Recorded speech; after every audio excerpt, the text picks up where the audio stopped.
aqui é o Boss Knight e hoje vamos para uma showcase do resultado final do Bombardier. Primeira habilidade com efeitos sonoros. Se você quiser ver de novo, efeitos sonoros. Jet Fly.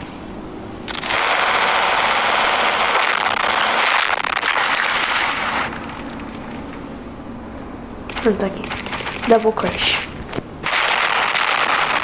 E Plano de Troll. Esse daqui é um dos efeitos sonoros com mais bom. Melhora, né?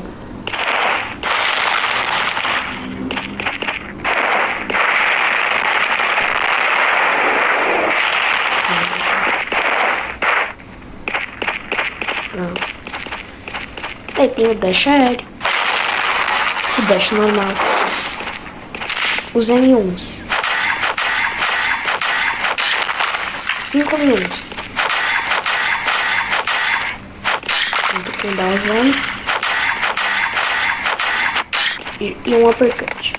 A especial, como eu já disse, ela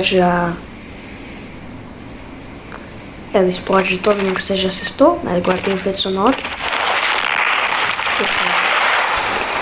Só pra você saber, Bomb Impulse só pode usar no ar, Jet Fly só pode usar no ar, Double Crash só no ar também. Agora para a parte mais insana, Out.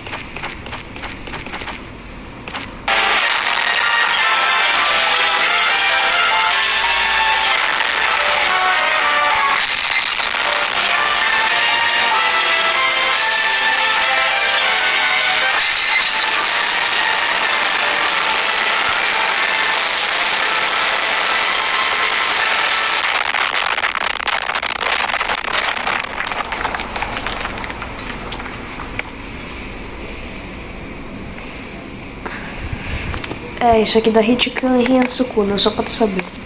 Literalmente, isso aqui dá 10 mil de dano. Só pra tu saber, a ult não funciona em Creator Clash, eu já testei. Tem alguns visuais que não quiseram loadar direito.